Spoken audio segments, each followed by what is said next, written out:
Why do humans label danger zones with bright yellow signs and smiley faces?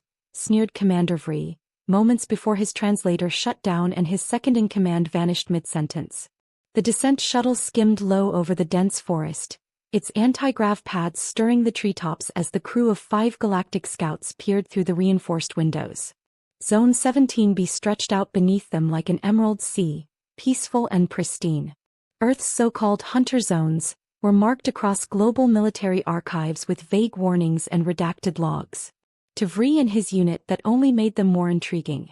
What could possibly be so dangerous in a backwater Terran forest that entire continents had been marked off limits? Primitive wildlife? Please. They'd survived acid storms on Virex and lava worms on Etrana 4. Earth was practically a museum exhibit by comparison. The very idea of a hunter zone sounded like human melodrama. At worst, maybe a few rogue mammals with pointy teeth. At best, it would be a chance to stretch their legs and mock the locals. The liaison was waiting at the drop point, a nervous young man in a forest green field jacket with a badge that read USD Liaison, Jensen. He didn't make eye contact as the aliens disembarked. The ground beneath their boots was soft with moss, and the air smelled unusually metallic like ozone and iron after lightning. Vree sniffed and chuckled. They even scented the air for dramatic tension. Jensen extended a handheld data slate, fingers trembling slightly. Zone 17B is a Level 4 isolation biome. Per Treaty Agreement 172C, you're permitted to observe for 3 hours, no deeper than Sector Echo.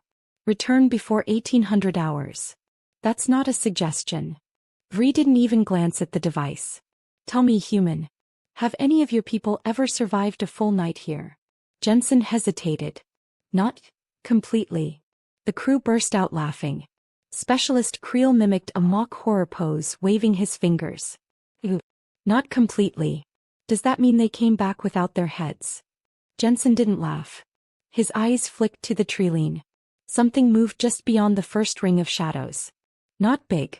But not small either. You think you're the first off-worlders to come through here? He muttered. They always laugh. Vree waved him off and marched ahead. Human melodrama. Let's move, scouts. The forest swallowed them within minutes. Tall evergreens, vines that pulsed with veins of bioluminescence, and silence so complete it felt wrong. Their boots barely made a sound, which was odd. Earth's soil should have crunched. Even alien boots had weight. But the forest floor absorbed noise like it was listening. Their mission was simple.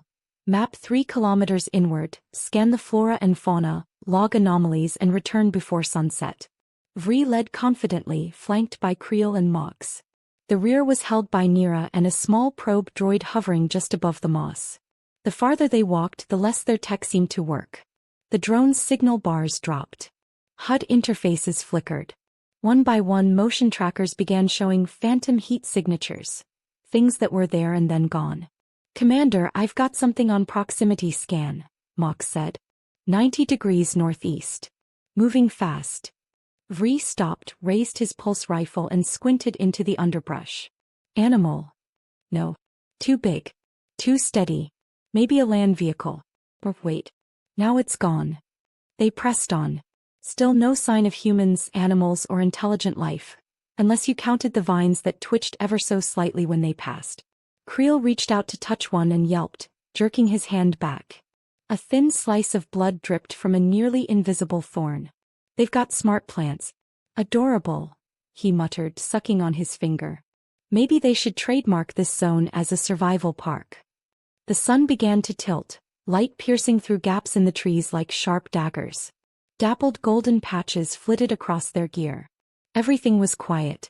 Too quiet. At exactly 1,722 hours, Nira, who had been keeping a line-of-sight position at the rear, said, "Command, I think we're being watched." Vree sighed. "Because you heard a branch snap?" "No, because I saw someone blink at me." They turned as one. "Nothing there. Just forest. Recalibrate your helmet. It's probably reflecting internal light." "I don't think so," she replied flatly. It was a humanoid. Camouflaged. 6 meters up in the trees. Just watching. Vree rolled his eyes and activated his zoom lens. "There's nothing." Static. His lens cracked with a spark. Then silence. Did anyone else? The scream tore through the air. Short, sharp, and unmistakably alien. It was Creel. By the time they spun around, he was gone. No body. No trace. Just his pulse rifle embedded halfway into the dirt at an angle that defied gravity. His HUD beacon blinked once, then vanished. Panic didn't set in. Not yet. These were elite scouts. Trained for ambushes and loss. Vri ordered a perimeter scan and triangulated movement. Nothing. No audio. No heat signatures. No tracks. Mox muttered, kneeling at the site. It's like he was plucked off the planet. Nira whispered, I told you. Something's in the trees. The group moved again, tighter formation, weapons drawn. No more jokes. Jensen's warning replayed in Vria's mind like an echo he didn't want. They always laugh, until dusk. It was 1741 when they passed a tree with claw marks carved vertically up its trunk 4 meters high. Not from climbing, from something lunging. Vri raised a scanner, but it failed with a soft fizz. That's it, he muttered. We abort. We return now. Agreed, Mox said immediately. We're not mapping. We're being mapped. They turned to retrace their path and froze. The path was gone. Not overgrown. Gone. Like the forest had closed behind them and reshaped its skin. Vri activated emergency beacon mode. Nothing. No satellite lock. He opened comms to the dropship. Static. Okay, he said, voice low and even. No one panic. Trees move. Could be tectonic. Could be adaptive camouflage. Stick titan. Something thudded into the ground behind them. They spun, rifles aimed. A human. Standing. Wearing full camouflage netting, face painted in streaks of mud and ash, chewing something brown like bark or jerky. He raised a hand slowly. Not in surrender. Just a greeting. You boys reel loud for prey, he said casually. Then he turned and walked back into the trees without a sound. They didn't follow. Nobody laughed anymore. Vri didn't speak for a full 30 seconds. The scout team stood frozen in a semicircle, weapons raised, minds racing to process what they'd just seen. The human had appeared from nowhere, spoken like this was a daily hike, and vanished as if the forest had opened a door and swallowed him whole. The forest, now that they really looked at it, didn't seem passive anymore. The vines seemed more alert, the trees closer together, and the light had changed. It wasn't quite sunset yet, but shadows stretched longer than physics should have allowed, warping angles and twisting depth like the forest was playing tricks with perception. No one said a word about returning to the ship. They had already tried once and the path had disappeared. Either they had lost their bearings, which was unlikely given their training and implants, or the terrain itself had shifted. Either way, they were no longer just observers. They were prey, and the forest knew it. Mox was the first to speak, voice tight and low. He knelt by a patch of moss where the strange human had stood. There are no footprints. None. This moss should have compressed under his weight. He ran a scanner over the spot. The scanner showed nothing. No body heat, no disturbances. Just ambient energy too smooth to be natural. Nira looked up into the trees again. The silence wasn't just quiet. It was suffocating. No birds, no insects, no wind. It felt like the forest had stopped to watch. This doesn't feel like Earth. This feels like a trap. Vri finally snapped back to motion and gestured silently. They moved in a formation tighter than before. A delta wedge designed for rapid defense on all sides. They no longer discussed their mission objectives. That had become irrelevant. Survival came first now. 15 minutes later, they stumbled across the remains of what looked like an old Earth military outpost. Rusted metal beams jutted out of the ground like crooked teeth. The perimeter was ringed with ancient barbed wire half-eaten by tree roots. Collapsed towers lay in twisted piles, and tattered flags, bleached colorless, flapped in windless air. Vri motioned them forward, cautiously. They entered the compound in silence. Inside the central ruin, they found what used to be a communications tent, its roof torn open, electronics gutted or melted. A few crates remained, crushed and sealed in moss. Mox pried one open and pulled out a small Earth-style datapad. To their surprise, it still powered on. It took a moment to load. A green military interface blinked to life. Mox read aloud from the last recorded log entry.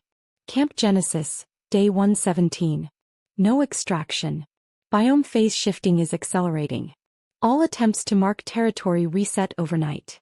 Repeating, "Don't stay past dusk. Don't stay past dusk. Do not engage. They don't hunt for food. They hunt for sport." He paused and scrolled to the next entry. It was a video. A human soldier sat in front of the camera, dirt smudged and shaking. "If you find this," the man whispered, "don't fire at them. It only makes them interested. You're better off playing dead. Don't try to outrun them. Don't scream. Screaming helps them triangulate. Just don't be here when the sun disappears. Please." The video cut to black. The datapad overheated in Mox's hand and shut down. They all looked at each other. Nira's face was pale, unreadable. She whispered, "What biome phase shifting?" Mox shook his head. "The forest shape might not be static. It's possible it's reacting to us.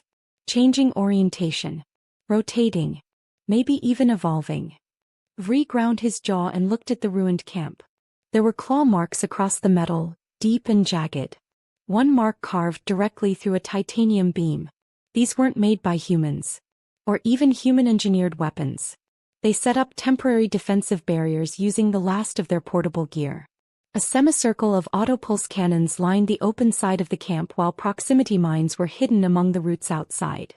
Vri issued an emergency uplink call, bypassing standard protocol. The signal was weak, but it pinged a distant orbital relay. Only partial transmission succeeded. It didn't matter. He wasn't requesting help. He was leaving a warning. Zone 17B compromised. Not safe. Not natural. Prepare a biohazard quarantine. If we don't exit by cycle's end, do not send recovery. Lock this planet down. The others didn't ask questions. They moved with efficiency, trained instinct overriding fear for now. Still, something didn't sit right. The sun was almost gone now. Its light barely pierced the forest edge. The shadows at the perimeter of the camp moved unnaturally, as if the trees themselves were leaning closer. It was Mox who spotted the movement first. A figure darted between two trees, fast, lean, not large enough to be one of the beasts described. It was the human again. But this time he didn't vanish. He stood at the edge of the camp, calmly watching them from 50 meters away. Boone, though they didn't yet know his name. He held a weapon that looked like a bow, but not made of any standard material. The bowstring shimmered faintly, pulsing with energy. He didn't speak at first. Just watched. Then, after several tense seconds, he tilted his head and called out, "You're still here? That's a bad call." Vri raised a hand, not pointing a weapon, and took a step forward. "Identify yourself. Are you the source of the attacks?" Boone laughed, short and dry. "If I was the source, you wouldn't be alive to ask. You're lucky it's me and not one of the other locals. We've encountered no other life forms aside from flora," Vri said carefully. "Unless you're referring to the creatures in the trees." Boone smiled. "They ain't in the trees anymore. They've been watching your footprints since the moment you landed. They get excited when you wander off alone." Nira stepped forward. "What do they want?" Boone shrugged. "Hunting. Testing. Screaming. The usual." He walked slowly toward them. No fear. No hesitation. He stepped through the field of mines without triggering a single one. The aliens watched in disbelief. "Don't worry," he said. "They only go off for things that belong here. I'm an old ghost. They've learned to ignore me." Vri narrowed his eyes.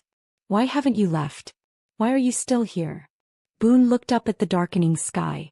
"Used to be part of a recon group. Like yours. Got left behind when the storms came. Extraction failed. Then I figured out the game. I stayed because I started winning. This place, it's a living thing. You think it's a forest. It's more like a brain with roots. And at night the brain wakes up." Mox glanced at his wrist display. 1,759 hours. 1 minute to sunset. Boone stepped closer and said, "If you're smart, you'll come with me. Because in 60 seconds they stop playing." Just as he said it, the first sound pierced the night. A scream. Not from them. But from deeper in the forest. High-pitched, inhuman, stretched with pain and ecstasy. Then another. Then two more.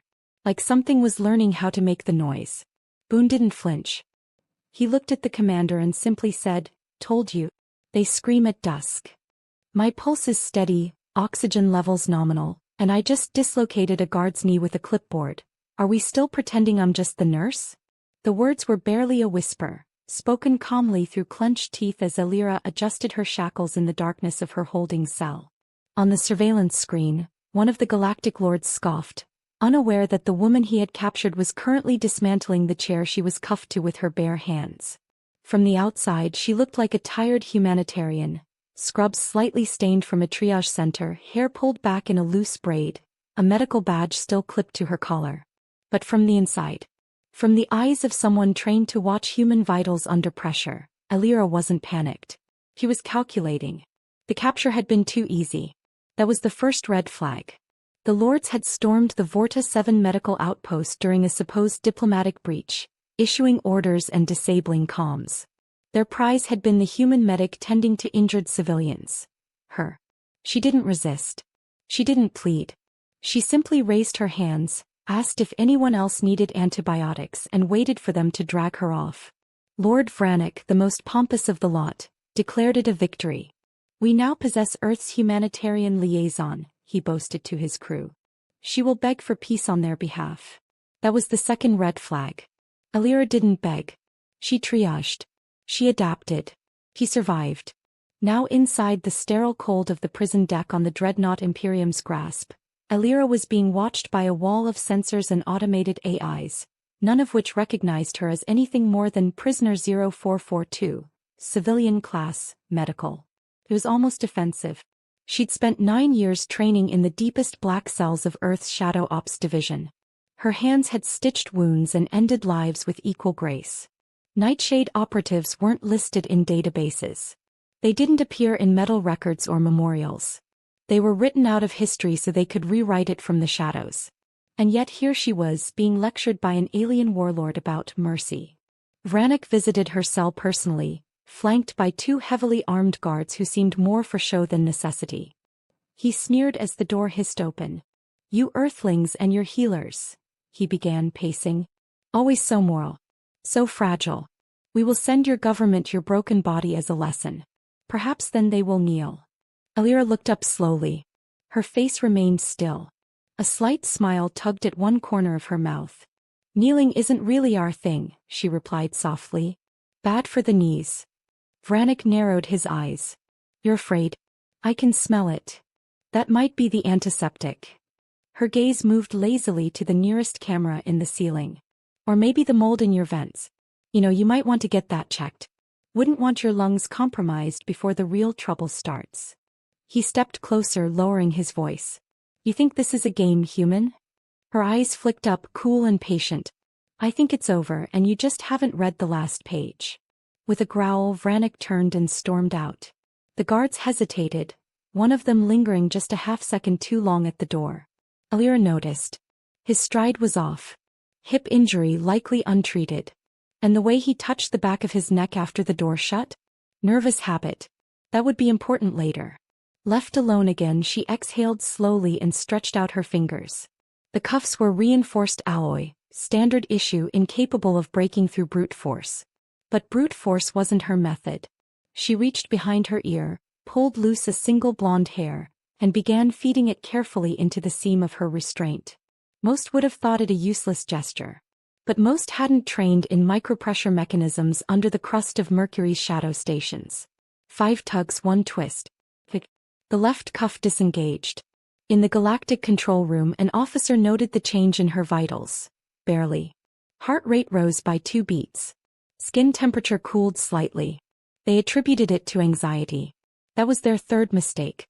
Somewhere in the lower decks, a ship's engineer walked into the med bay to restock. The droid standing there looked identical to standard protocol. White chassis, blue lights blinking harmlessly. What he didn't notice was the small engraving on its chest plate. An old Earth symbol scratched in by hand. The nurse's symbol. And its eyes didn't blink. They pulsed. As Alira worked on the second cuff, the lights flickered overhead. Just once. Not enough to trigger alarms. But enough to mean she was inside. Not the ship, herself. The part of her that had stayed dormant through years of forced peacekeeping, medical deployments, and redacted operations was awake now. And it was hungry. Across the ship, Vranek stood in his war chamber, examining a holographic display of Earth. "Soft," he said aloud. Emotionally weak. Always protecting their wounded, always holding back. His advisor looked uncertain. But sir, she doesn't seem afraid. Brannick didn't look up. Then we'll make her afraid. In her cell, Alira popped her knuckle and stood as both cuffs fell to the floor. She stepped over them and cracked her neck to the left. Her motion was fluid, precise, like a river sharpening into a blade. With no weapon, no armor, and no backup, she approached the door and whispered a line she hadn't said in 5 years. Shadow Protocol. Code Nightshade. Initiating Phase 1. Back on Earth, inside a bunker lined with black monitors and encrypted servers, alarms blared in silent red. A technician looked up wide-eyed. Sir, it's her. She's triggered Nightshade. The old commander leaned in.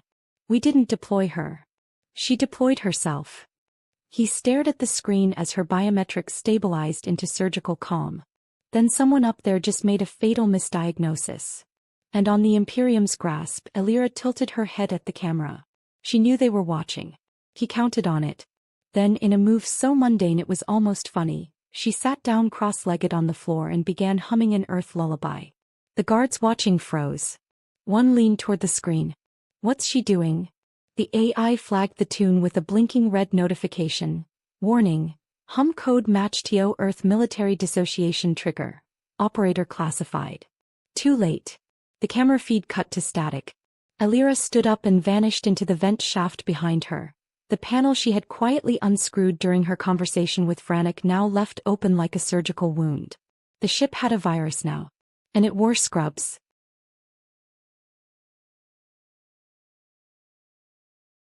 The silence sat on their shoulders like weight, pushing down with invisible fingers. Vree slowly raised his rifle, scanning the tunnel while Boone stood motionless beside him, one hand gripping the hilt of his blade. No one breathed too loud. No one spoke. Even Nira, usually the first to question, said nothing. She kept her eyes locked on the far end of the tunnel where the fake voice had stopped. It wasn't just fear now, it was awareness. The understanding that something was already inside the lines they thought were secure. Something was already copying, already waiting. From the corner of the room, the torch Boone had set down began to flicker. A pulse of static shivered through the walls, like the entire place had exhaled. Mox cursed under his breath as his wrist display blinked erratically. The vitals scanner, the environmental readouts, everything was being overwritten by a strange code. Nira looked at him. They're inside our systems. Boone turned to the group and whispered, then it means they've already made contact with your tech. They're learning faster now. That's what they do. They watch, copy, adapt. Every new visitor teaches them something. The tunnel suddenly seemed smaller. The old rusted metal, the slick dripping of condensation, the hum of faulty cables. All of it now felt part of something alive. Not just in the biological sense but in a cognitive one. Like they were standing inside the nervous system of a creature learning how to hunt more efficiently. Boone gestured them forward. Come on. The old hatch room is about 50 meters ahead. If the door still works, we can trigger a lockdown protocol. It won't keep them out forever, but it might buy us a few hours. They moved carefully, rifles drawn, eyes darting. The footsteps echoed again. Faint, random, like someone skipping through puddles in a lazy rhythm. No shadows. No figures. Just the sound to mess with their nerves. The tunnel curved slightly, revealing a sealed door recessed into the wall. Above it, an old emblem was barely visible, worn with time. United States Bioweapons Division. Boone approached the panel, pried open the side panel with his blade, and rewired the sequence manually. Sparks jumped. A groan echoed down the corridor. The door slid open with a low metallic growl, revealing a long-abandoned monitoring room filled with shattered screens, dusty terminals, and skeletons in tattered uniforms. They entered quickly, sealed the door, and began setting up whatever makeshift defense they could. Mox found an old energy relay, still functional enough to power 3 wall-mounted turrets with limited ammo. Nira laid down proximity sensors made from parts she scavenged off their damaged gear. Vree pulled up the terminal logs. Most were corrupted, but one entry remained accessible. It was a series of transmissions from over 30 years ago. Subject evolution accelerating. DNA patterns inconsistent with original templates. Hosts display regenerative mutation. Communication observed between units. Visual mimicry reached Phase 5. Recommendation. Permanent quarantine. No extraction authorized. Below that, a recorded feed. They played it. It showed a soldier standing at the edge of a clearing in full Earth combat armor. He waved toward the camera. Then another soldier walked up behind him.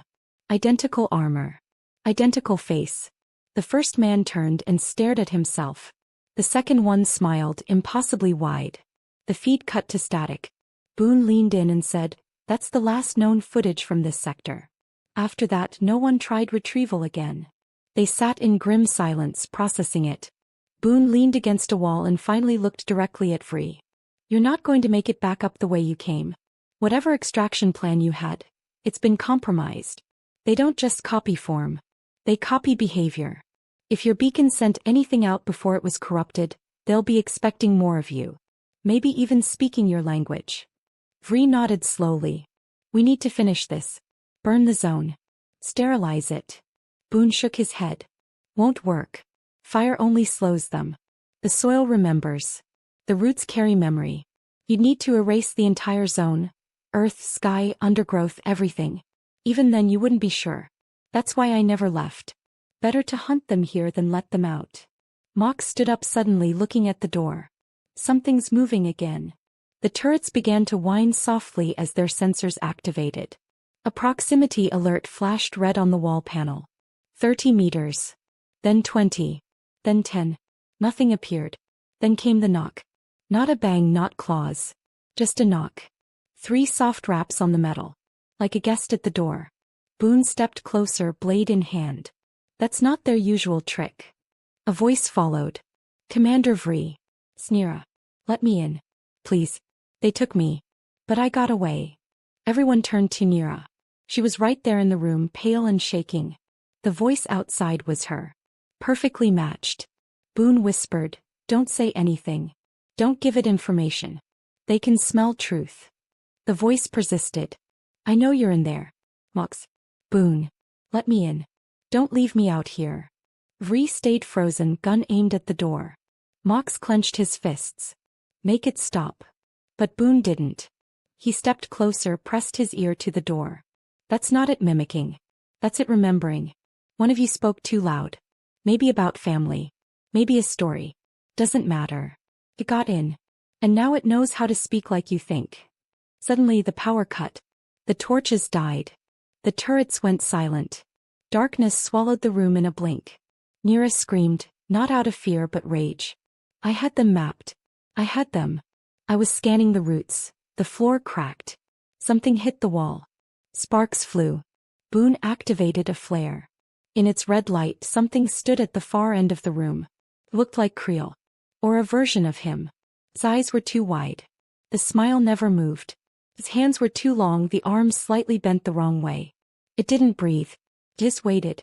Boone hurled the flare at it. It hissed and vanished into the dark like smoke. The room exploded into chaos. Turrets rebooted and fired blindly. The walls shuddered. Boone grabbed Vree. "The old shaft. Back of the room. Leads to the surface through the cave vents. Move now." They ran one by one, shoving through a broken security panel that led to a rusted spiral staircase. Mox covered the rear, firing behind them as shadows poured into the space like oil. The last thing Vree saw before the door closed behind them was one of the monitors flickering back to life. It showed his own face. Not from helmet cam footage, but from the angle inside the room. Watching him. Smiling. The staircase groaned under their boots as they ascended, the metal steps trembling with each hurried movement. Rust flaked off like falling ash, and every footfall echoed into the darkness above and below, like they were inside the throat of some ancient creature. Boone led the way, one hand gripping the railing, the other holding a short-barreled scattergun loaded with rounds no Galactic registry could identify. Vree followed just behind, blood on his shoulder from a near miss during the retreat. Nira's hand clutched her side, though she hadn't said a word about the injury. Mox, springing up the rear, was pale and silent, a pulsing gash across his cheek that none of them dared examine too closely. The wound wasn't bleeding anymore. That worried Vree more than if it had been. The air changed as they climbed. It got wetter but colder, like the temperature dropped unnaturally fast in preparation for something. It smelled like frozen copper and wet stone, but with a strange undertone. something sharp, almost electrical. As if even the air here remembered what had bled in it. After what felt like an hour compressed into 5 minutes, Boone stopped and held up a fist. The team froze. He pointed to a crack in the ceiling ahead, where the steps ended at a rusted maintenance hatch. The light coming through wasn't sunlight. It was blue and flickering, almost like artificial starlight. Boone whispered without turning. "We're near the vents.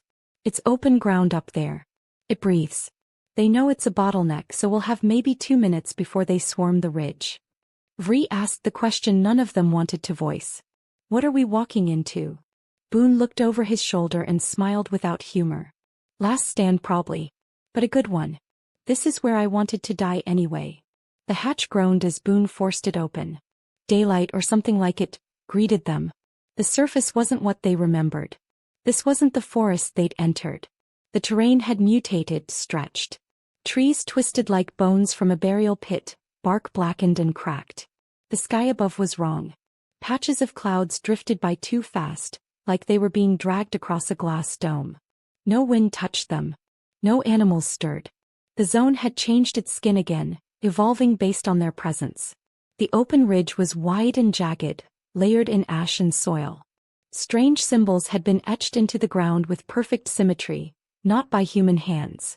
Boone scanned the clearing and motioned them toward a large broken antenna tower at the far side. They ran across the clearing, boots kicking up dust and old leaves. Vree could feel the air tremble behind them, like the forest was breathing just below the surface. The ridge offered no cover, only scattered husks of machines left behind from earlier missions. Vree recognized part of a Galactic scout satellite pod, its hull torn open, its internals twisted into useless wire nests. Boone reached the base of the antenna and began wiring something with quiet urgency. Nira and Mox formed a perimeter while Vree watched the tree lean across the ridge, waiting for the inevitable. Boone's voice cut through the silence. "This relay connects to the orbital failsafe. I've been rebuilding it for years using bits of your old toys. It's not elegant, but it'll get the job done." Vree understood instantly. "You're going to call down an orbital strike." Boone didn't look up. "Not a strike. A burn. A purging sweep. Level the zone to bedrock. Everything in it." Mox glanced toward him. "That includes us." Boone nodded. "Yep. But if you don't do it now, it spreads. This place is learning how to get out. It won't be a hunter zone next time. It'll be a colony." Before anyone could respond, the scream came again. This time closer. Louder. And it wasn't alone. The ridge lit up in motion, shapes pouring from the trees like ink spilled from a jar. They moved on all fours, then twos, some half-standing, some crawling sideways. Their forms weren't static. One blink revealed humanoid outlines, another showed long-limbed horrors with too many joints. And they were smiling. Every one of them. Wide, patient, expressionless smiles like masks carved into their flesh. Boone shouted, "Hold them for 60 seconds. That's all I need." The team opened fire. Plasma bolts screamed across the clearing, lighting up the mass of creatures. Some fell. Most didn't. They moved in waves, twitching, stuttering forward like bad video frames. Vree watched as one took a direct blast to the torso, fell backward, then stood again with a new face. His looked exactly like him. Even held a cracked version of his rifle. It cocked its head at him and opened its mouth without moving its lips. "You should have left." Then it charged. Boone's voice cut through the madness. 30 seconds. Mox screamed as something grabbed his leg and pulled him back into the ash. Nira turned to help but was tackled by a beast with a face that switched mid-lunge from Boone's to her own. It opened its mouth too wide and whispered, "We learn." Boone fired his scattergun and blew it into smoke and bone fragments, hauling Nira back to her feet. The relay hummed louder. Sparks danced across its cracked antenna. Vree, blood streaming from a cut across his eye, held the line. One rifle in his left hand, a blade in the right, he screamed into the chaos. Not out of fear but defiance. "We're not prey," he shouted.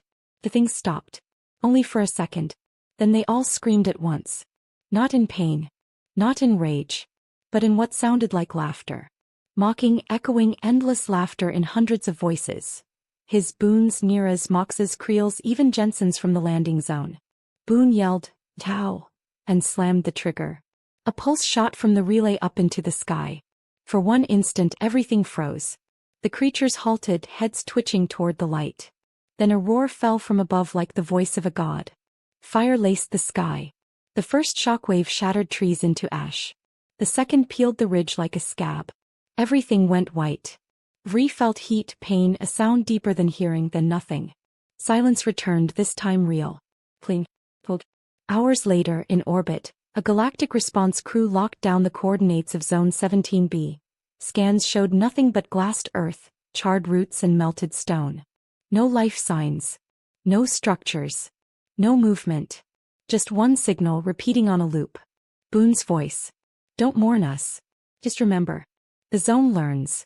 And next time it might not scream. It might smile first. Then static.